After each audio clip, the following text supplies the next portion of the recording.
ಬೇಜಾರು ಮಾಡ್ಕೊಬಿಡಿ ಮಿಸ್ಟರ್ ಅಮಿತ್. ಈ ಸೇಲ್ಸ್ ಮ್ಯಾನೇಜರ್ಗಳೆಲ್ಲ ಇರೋದೇ ಹೀಗೆ. ನಾನು ಭಾಳ ಕಷ್ಟಪಟ್ಟು ಮೇಲೆ ಬಂದಿದ್ದೀನಿ. ನಾನು ಒಂದು ಕಂಪ್ನಿಲಿ ಫಸ್ಟ್ ಟೈಮು ಸೇಲ್ಸ್ ಡಿಪಾರ್ಟ್ಮೆಂಟಿಗೆ ಸೇರ್ಕೊಂಡಿದ್ದೆ.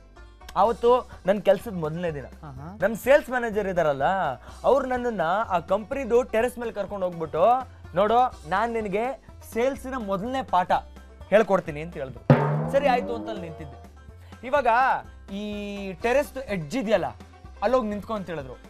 ನಾನು ಸ್ವಲ್ಪ ಹೊತ್ತು ಕಕ್ಕಾಬಿಕ್ಕಿ ಆಗ್ಬಿಟ್ಟೆ. ಏನಿದು ಟೆರೆಸ್ ಎಡ್ಜಲ್ಲಿ ಹೋಗಿ ನಿಂತ್ಕೊ ಅಂತ ಹೇಳ್ತಾ ಇದ್ದಾರಲ್ಲ. ಆದರೂ ಕೂಡ ನನ್ನ ಸೇಲ್ಸ್ ಮ್ಯಾನೇಜರು ಅವ್ರು ಹೇಳ್ದಂಗೆ ಕೇಳಲೇಬೇಕು ಅಂತ ಎಡ್ಜಲ್ಲಿ ಹೋಗಿ ನಿಂತ್ಕೊಂಡೆ. ಆಮೇಲೆ ನಾನು ಹೇಳ್ತೀನಿ, ಅವಾಗ ಅಲ್ಲಿಂದ ಕೆಳಗಡೆ ದುಮ್ಕು ಅಂತ ಹೇಳಿದ್ರು. ನನಗೆ ಸಿಕ್ಕಾಪಟ್ಟೆ ಭಯ ಆಗೋಯ್ತು. ನಾನು ಇದೇ ತರ ಶಾಕ್ ತಗೊಂಡು, ಏನ್ ಸರ್ ಈ ತರ ಮಾಡ್ತಾ ಇದ್ದೀರಾ ಸರ್? ಇವತ್ತೇ ಫಸ್ಟ್ ಸರ್, ನನ್ನ ಕೆಲ್ಸದ ಫಸ್ಟ್ ದಿನ ಇವತ್ತು. ನಾನು ಇನ್ನೂ ಜೀವನದಲ್ಲಿ ಬೇಜಾನ್ ಸಾಧನೆ ಮಾಡ್ಬೇಕು ಅಂತಿದ್ದೀನಿ, ಸಕ್ಸಸ್ ಕಾಣಬೇಕು ಅಂತಿದ್ದೀನಿ. ನೀವೇನ್ ಸರ್ ಕೆಳಗಡೆ ದುಮ್ಕು ಅಂತ ಹೇಳ್ತಾ ಇದ್ದೀರಾ? ಕೆಳಗಡೆ ನೋಡಿ ಸರ್ ಎಷ್ಟು ಆಳ ಇದೆ, ನಾನು ಇನ್ನೇನ್ ಸಾಯಿಸ್ಬೇಕು ಅಂತಿದ್ದೀರಾ? ಏನ್ ಸರ್ ಅನ್ಕೊಂಡಿದ್ದೀರಾ ನೀವು? ಹಾಗೆ ಹೀಗೆ ಅಂತ ಹತ್ತು ಕರೆದು ಗೋಗರ್ದೆ. ಹೇಳ್ಬಿಡಿ. ಆಮೇಲೆ ಸಾರಿ ಅದು ಹಳೆ ನೆನಪಾಗೋಯ್ತಲ್ಲ.